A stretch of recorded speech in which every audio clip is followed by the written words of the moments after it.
Hello everyone, welcome back to my channel. My name is Neeta. आज हम हिंदी व्याकरण का 4th क्लास का फर्स्ट चैप्टर स्टार्ट करने जा रहे हैं। पाठ का नाम है भाषा और व्याकरण। स्टार्ट करते हैं अपना पाठ, भाषा और व्याकरण। इसको इंग्लिश में लैंग्वेज, भाषा को लैंग्वेज कहते हैं और व्याकरण को इंग्लिश में ग्रामर कहते हैं। ठीक है, स्टार्ट करते हैं अपना पाठ यहाँ से। नीचे बने चित्रों को ध्यानपूर्वक देखिए। अब ये जो चित्र बने हुए हैं, ये जो पिक्चर्स बनी हुई हैं, इनको बहुत ध्यान से देखो और हम इन्हें पढ़ते हैं अब धीरे धीरे। आइसक्रीम वाला बच्चों को आइसक्रीम दे रहा है।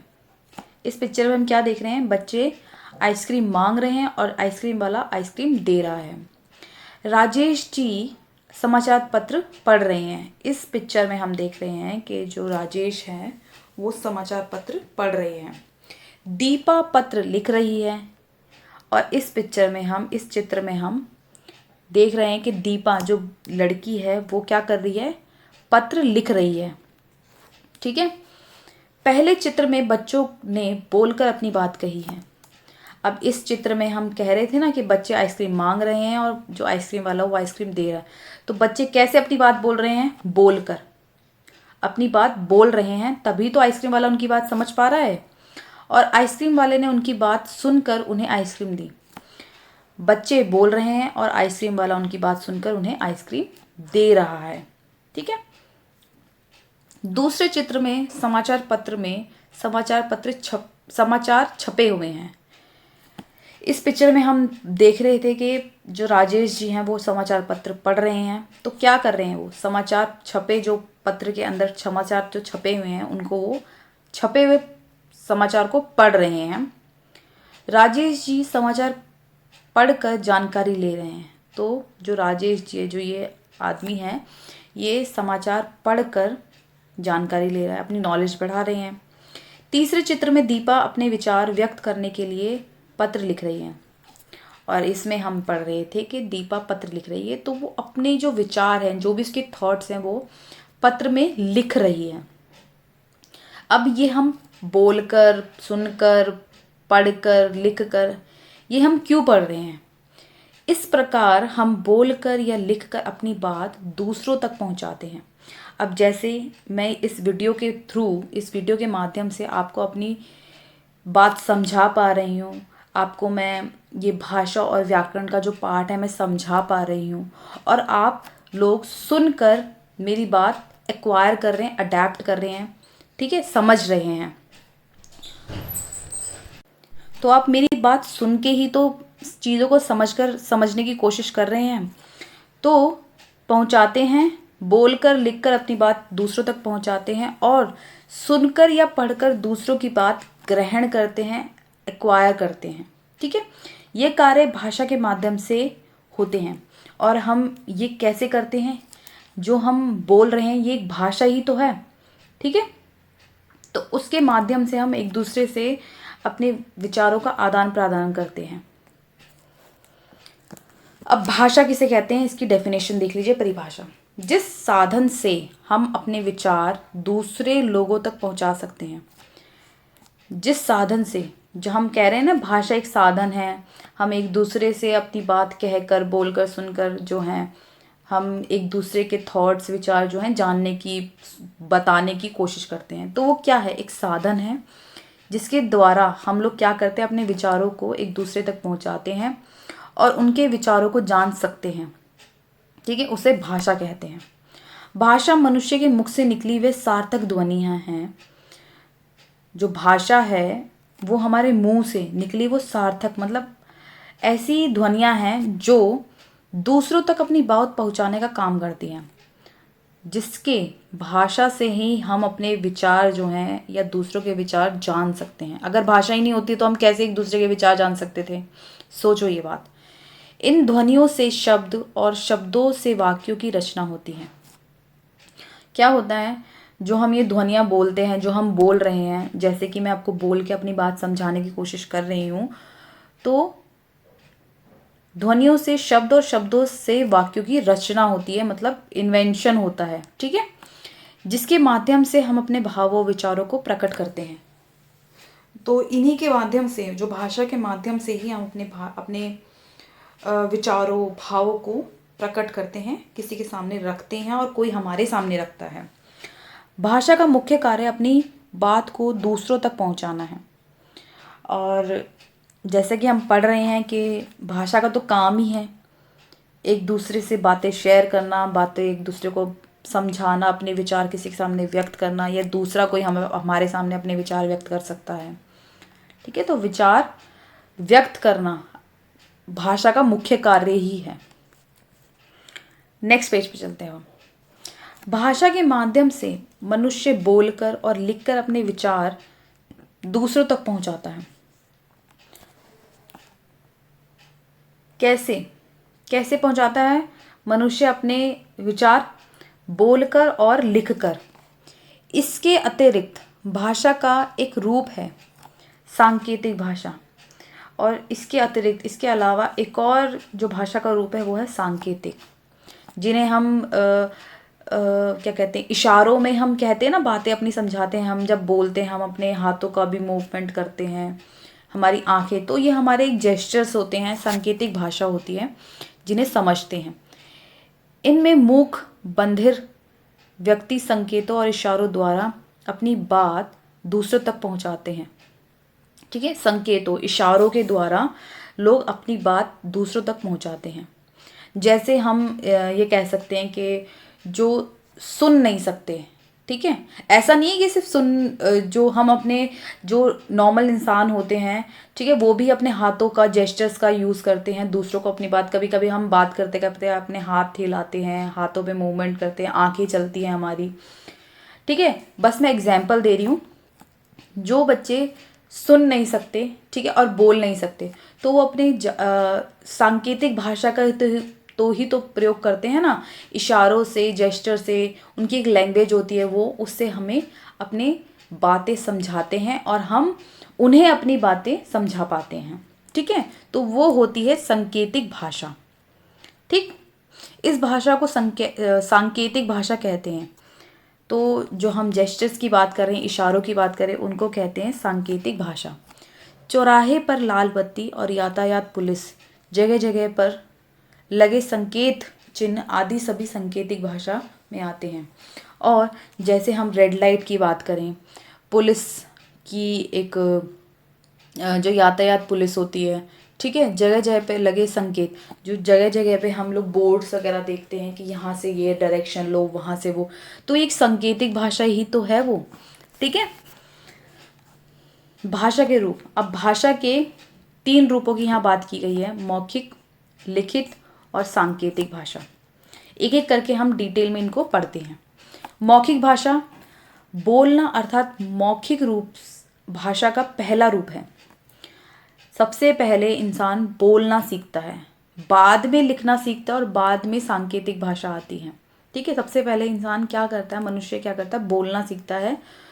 तो पहला रूप है जो मौखिक रूप है भाषा का, वो पहला रूप है। इसमें बोलकर अपनी बात कही जाती है और दूसरा उसे सुनकर समझता है।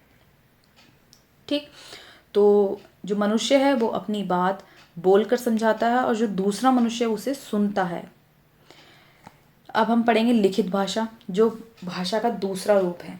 लिखित भाषा, लिखित रूप भाषा का दूसरा रूप है। पहला रूप कौन सा है, मौखिक। ये आपसे पूछा जा सकता है कि भाषा का पहला रूप कौन सा है और दूसरा कौन सा है, ये भी पूछा जा सकता है। तो दूसरा रूप है लिखित और पहला है मौखिक। इसमें लिखकर अपनी बात दूसरों तक पहुंचाई जाती है और दूसरा उसे पढ़कर समझता है।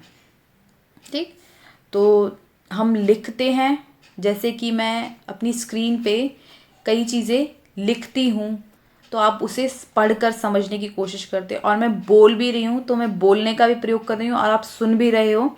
तो यहाँ पर हमारी जो भाषा है उसका पूर्ण तरीके से हम अच्छे से प्रयोग कर रहे हैं। सांकेतिक भाषा, सांकेतिक रूप भाषा का तीसरा रूप है। ठीक, पहला रूप हमने पढ़ा मौखिक, दूसरा हमने पढ़ा लिखित और तीसरा हम पढ़ रहे हैं सांकेतिक भाषा। ये तीसरा रूप है। इसमें संकेतों या इशारों द्वारा अपनी बात औरों को समझाना सांकेतिक भाषा कहलाता है। इशारों, हमने भी पढ़ा ना कि हम जो जो बच्चे सुन नहीं सकते हैं, जो मनुष्य सुन नहीं सकता है, बोलने, वो इशारों से अपनी बातें समझाता है। और क्या होता है कि जो हम बोर्ड पे, हम सड़कों पे, पुलिस वगैरह या फिर हम कहीं पे भी कुछ बातें लिखी होती हैं, कुछ डायरेक्शंस बनी होती हैं, तो हम वो संकेतों के द्वारा हम अपनी सही लोकेशन पे पहुंच जाते हैं। तो वो होती हैं सांकेतिक भाषा। भाषा के 4 कौशल होते हैं। भाषा के 4 कौशल होते हैं: बोलना, सुनना, लिखना और पढ़ना। ये इम्पॉर्टेंट है, आपसे मोस्ट इम्पॉर्टेंट क्वेश्चन है कि भाषा के कितने कौशल होते हैं, ये आपसे एग्जाम में पूछा जा सकता है। तो इन्हें रट लो अच्छे से, पहले तो समझने की अच्छे से कोशिश करो, और फिर ये चीज़ें तो बदली नहीं जा सकती है, ये स्टैटिक है, तो आपको ये याद करना ही पड़ेगा। ये चारों कौशल हमारे जीवन में बहुत उपयोगी हैं। और जो ये चारों कौशल है, बोलना, सुनना, लिखना और पढ़ना, ये बहुत इम्पॉर्टेंट है हमारे जीवन में। विद्यालय में हम भली भांति लिखना पढ़ना सीखते हैं। हम जब स्कूल जाते हैं तो हम लिखना और पढ़ना तो सीखते ही हैं। व्याकरण इसमें भारी सहायता करता है। तो लिखना और पढ़ना ये एक भाषा के माध्यम है। तो इसमें कौन मदद करता है? व्याकरण। जिस तरीके से हम मात्राएं, शब्द लिख रहे हैं, तो ये क्या है? व्याकरण ही तो है कि किस तरीके से किस सेंटेंस को, किस वाक्य को बना के लिखना है, और वो इंसान उस वाक्य को पढ़ के ये चीज़ समझ लेगा। तो ये व्याकरण ही है जो हम, जिसके माध्यम से हम लिखते हैं, और ये हमारी सहायता करती है।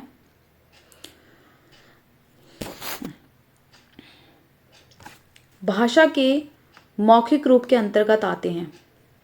भाषा के मौखिक रूप के अंतर्गत आते हैं बोलना और सुनना। अभी हम 4 कौशल की बात कर रहे थे ना, लिखना, बोलना, पढ़ना, ठीक है। तो जो मौखिक भाषा के रूप में जो उसके अंतर्गत जो आते हैं, वो आते हैं बोलना और सुनना। और लिखित भाषा के अंतर्गत कौन से 2 रूप आते हैं? लिखना और पढ़ना। सांकेतिक भाषा में आते हैं संकेतों और या इशारों द्वारा कुछ कहना। बोली, अब हम पढ़ते हैं कि बोली क्या होती है। भाषा के क्षेत्रीय रूप को बोली कहा जाता है। इसमें साहित्य की रचना नहीं होती और ना ही इसका कोई व्याकरण होता है।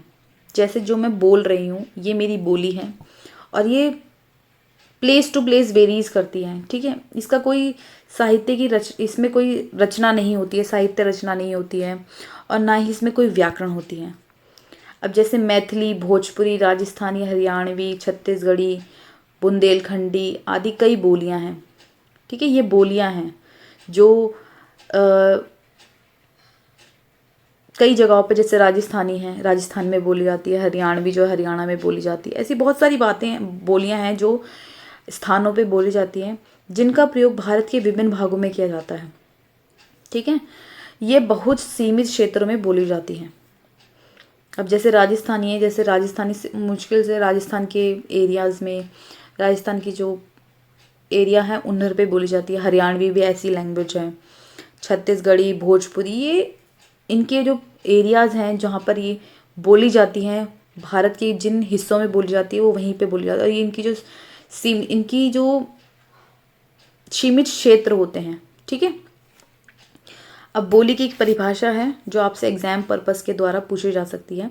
किसी सीमित क्षेत्र में बोली जाने वाली भाषा के स्थानीय रूप को बोली कहते हैं।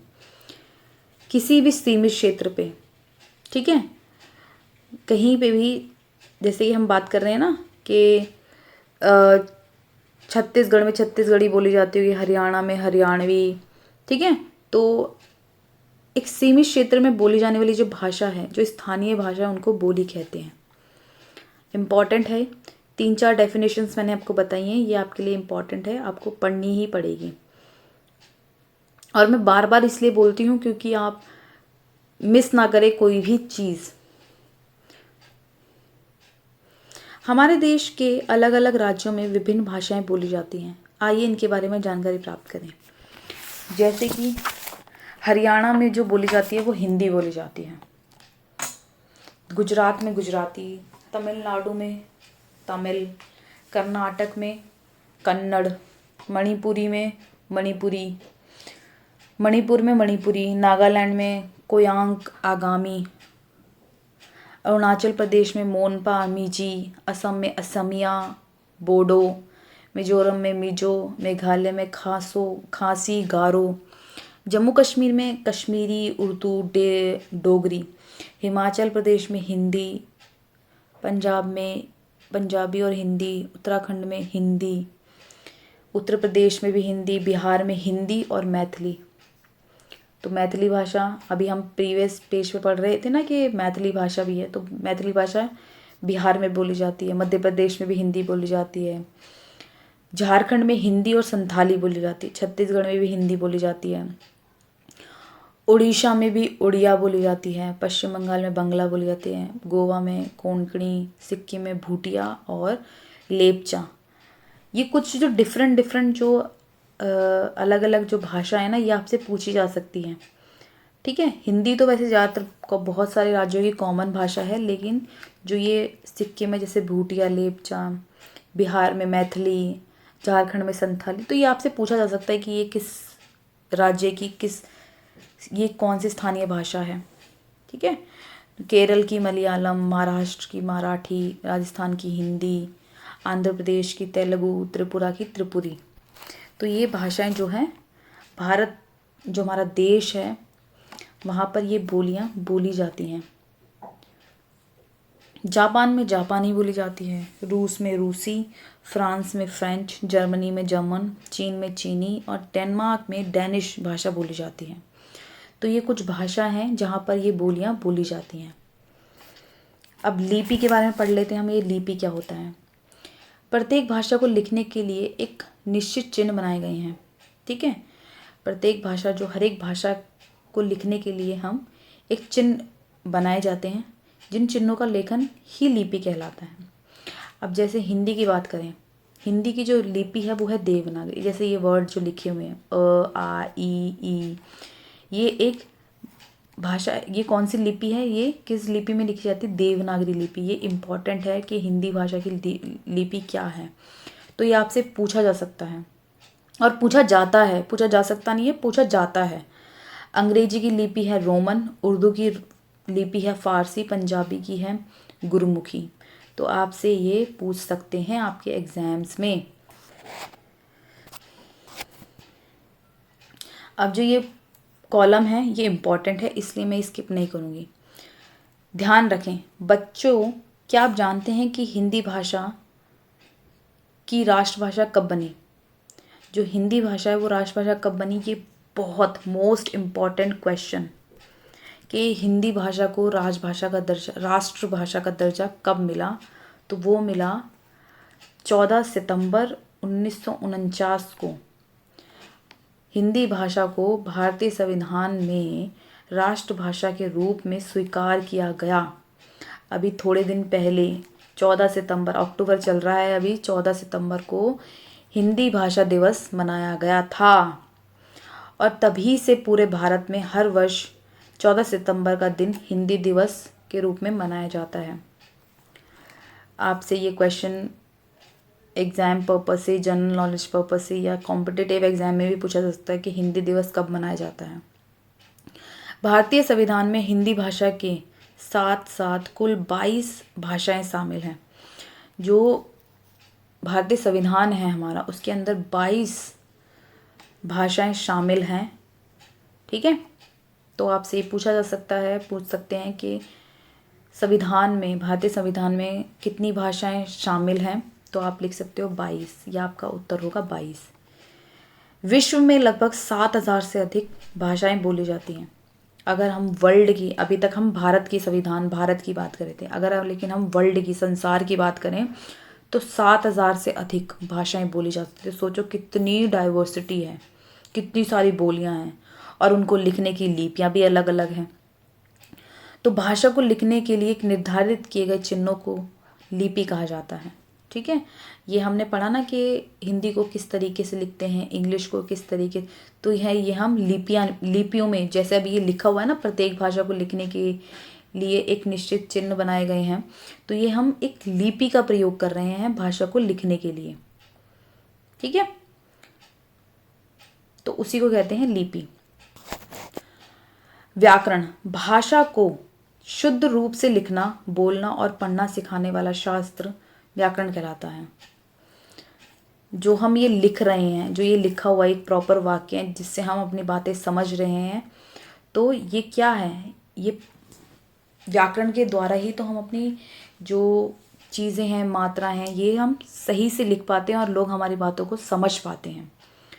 तो भाषा को शुद्ध रूप से लिखना, बोलना और पढ़ना लिखने वाला शास्त्र व्याकरण कहलाता है। ठीक है। अब ये कुछ चित्र दिए गए हैं। नेहा नाच रहा है। अगर मैं इसमें सही से व्याकरण का अगर प्रयोग कर दूँ तो कैसे बनेगा सेंटेंस, आप देखना। मेरे को मेरी माँ के साथ जाना है। अब हम पहला सेंटेंस सही करते हैं। पहले वाक्य में नेहा एक लड़की है। अब यहाँ तो नाच रहा है बोल रहा है ना, तो लेकिन ये तो एक लड़की है, तो लड़का नहीं। इस वाक्य को, ये वाक्य जो है वो अशुद्ध है। अब इसको शुद्ध वाक्य कैसे बना रख सकते हैं? नेहा नाच रही है, तो यहाँ पर जो है मात्रा लग जाएगी रही के ऊपर, र और ह के ऊपर मात्रा लग जाएगी रही। ठीक है। दूसरे वाक्य में मेरे को कोई एक प्रॉपर सेंटेंस नहीं बन रहा, एक वाक्य नहीं बन रहा, तो ये वाक्य जो ये भी है अशुद्ध है, गलत शब्दों का प्रयोग हुआ है। इसको शुद्ध वाक्य बनाने के लिए क्या बोलेंगे? मुझे अपनी माँ के साथ जाना है। तो ये है एक व्याकरण के द्वारा हम शुद्ध लिखना, बोलना, पढ़ना सीखते हैं और ये एक शास्त्र है। इसके बिना हम हिंदी भाषा को लिख नहीं सकते, बोल नहीं सकते। ठीक है। अगर लिख भी लेंगे तो प्रॉपर तरीके से समझ नहीं पाएंगे। अब यहाँ पर कुछ जो हमने सीखा है वो लिखा हुआ है कि भाषा भावों और विचारों का आदान प्रदान भाषा कहते हैं उसे। किसी सीमित क्षेत्र में बोली जाने वाली भाषा जिसका कोई व्याकरण नहीं होता उसे बोली कहते हैं। भाषा लेखन के निश्चित चिन्हों को लिपि कहते हैं। जिस शास्त्र के द्वारा भाषा के शुद्ध रूप का प्रयोग किया ज्ञान होता है उसे व्याकरण कहते हैं। 14 सितंबर 1949 को हिंदी भाषा की राष्ट्रभाषा बनी। ठीक है। अब यहाँ पर कुछ प्रश्न हैं, आपको ये मैं करवा देती हूँ। हाँ, एक चीज़ और, अगर आपको ये लगता है कि ये मुझे प्रश्न करवाने हैं तो आप मुझे कमेंट सेक्शन में ज़रूर बताइएगा, नहीं तो मैं ये फर्स्ट चैप्टर करवा देती हूँ आपका। नेक्स्ट टाइम से मैं कंटिन्यू नहीं करूँगी, ये आप खुद करेंगे, ये आपका खुद का प्रैक्टिस है, होमवर्क है। जिस तरीके से आप करना चाहते हो वैसे करना। बच्चा सबसे पहले क्या सीखता है? मौखिक, लिखित या सांकेतिक? तो सबसे पहले हमने पढ़ा था कि भाषा का जो फर्स्ट रूप कौन सा है? मौखिक है, तो ये हम पढ़ेंगे मौखिक रूप। हिंदी भारत की कौन सी भाषा है? राष्ट्रभाषा। हिंदी दिवस कब मनाया जाता है? 14 सितंबर को। ये कुछ प्रश्न हैं, इनके आंसर्स आपको यहाँ से मिल जाएंगे, तो मैं ये स्किप कर रही हूँ, या आप इजीली कर लेंगे कि भाषा किसे कहते हैं, उसके कितने रूप होते हैं, हमारी भाषा राष्ट्रभाषा क्या है, बोली किसे कहते हैं, लिपि की परिभाषा। तो यहाँ पर आपको सारे उत्तर मिल जाएंगे। ठीक है। नेक्स्ट पेज पे चलते हैं। अब हम सही शब्द चुनकर रिक्त स्थान भरिए। मन के विचार प्रकट करने का साधन कौन सा है? भाषा। पहले में आएगा भाषा। हिंदी भाषा की लिपि देवनागरी, दूसरे में आएगा देवनागरी। भाषा को लिखने का ढंग डैश कहलाता है।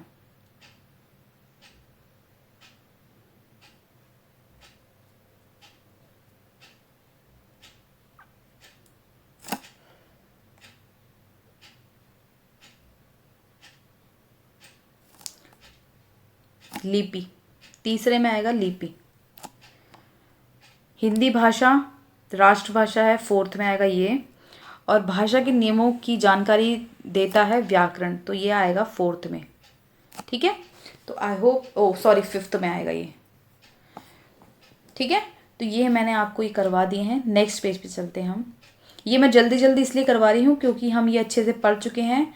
आप चाहें तो इनका आप खुद भी कर सकते हैं और यहाँ से आप अपने उत्तर जो है मिला भी सकते हैं। गुजराती भाषा की लिपि देवनागरी है? नहीं, ये गलत है। बोली का क्षेत्र विस्तृत होता है। हाँ। प्रत्येक भाषा को एक निश्चित लिपि में लिखा जाता है। यस। भाषा को लिखने के लिए व्याकरण की आवश्यकता नहीं होती, ये गलत है। बोलना भाषा का मौखिक रूप है, हाँ। पत्र लिखना भाषा का लिखित रूप है, यहाँ। पुस्तक में भाषा के लिखित रूप होता है, हाँ। टीवी देखना भाषा का मौखिक रूप है, हाँ। ठीक है, तो ये आप लिख सकते हो कि भाषा के कितने कौशल होते हैं? बोलना, सुनना, पढ़ना और लिखना। ये चार नाम, ये जो हैं भाषा के चार कौशल होते हैं, बोलना, सुनना, पढ़ना और लिखना। ठीक है, नेक्स्ट पेज पे चलते हैं हम। यहाँ पर आपको लगता है कि मुझे लिखवाना चाहिए तो आप मुझे बता दीजिए, मैं लिख देती हूँ। चलो, चार होते हैं। ठीक है, भाषा के कितने कौशल होते हैं? भाषा के चार कौशल होते हैं।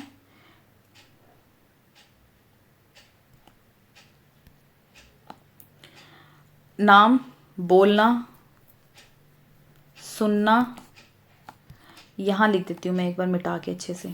ठीक है, ये मैं लिखवा चुकी हूँ, यहाँ नीचे स्पेस कम है तो यहाँ लिख देती हूँ मैं। बोलना, सुनना, पढ़ना और लिखना। ठीक है, ये भाषा के चार कौशल हैं, तो आपको ये पता होने चाहिए कि भाषा के चार कौशल होते हैं, उनके नाम बोलना, सुनना, पढ़ना और लिखना। ठीक है, नेक्स्ट पेज पे चलते हैं। अब यहाँ पर ये आपके लिए एक एक्टिविटी दी गई है, ये बॉक्स है। ठीक है, आपको बताना है कि विदेशी भाषाएं कौन सी हैं और भारतीय भाषाएं कौन सी हैं। यहाँ पर एग्जाम्पल भी दिया हुआ है, पंजाबी, और यहाँ पर आप लिख सकते हो जापानी, ये लिखा हो। बाकी आप खुद करेंगे, आपको अच्छे से आना चाहिए, या आप कर सकते हो। ठीक है, ये आपका होमवर्क है, ये आप खुद करेंगे। ठीक है, आप अपने घर में कौन सी भाषा बोलते हैं तो आप ये बता सकते हैं। जैसे कि मैं हिंदी बोलती हूँ, तो आप बता सकते हैं कि आप कौन सी भाषा बोलते हैं। मैथिली बोलते हैं, गुजराती बोलते हैं, बांग्ला बोलते हैं, जो भी आप बोलते हैं वो आप लिख सकते हैं, ये आपके खुद का काम है। ठीक है, तो यहाँ पर हमारा जो पार्ट है वो ख़त्म होता है। अगर आपको मेरी वीडियोस अच्छी लग रही हैं, आपके लिए लगता है कि आपको यूज़फुल हैं, तो इन्हें जितना हो सके लाइक करें, शेयर करें और सब्सक्राइब करें, और मुझे कमेंट सेक्शन में ज़रूर बताइएगा कि आपको मेरी वीडियोस कैसी लग रही हैं। और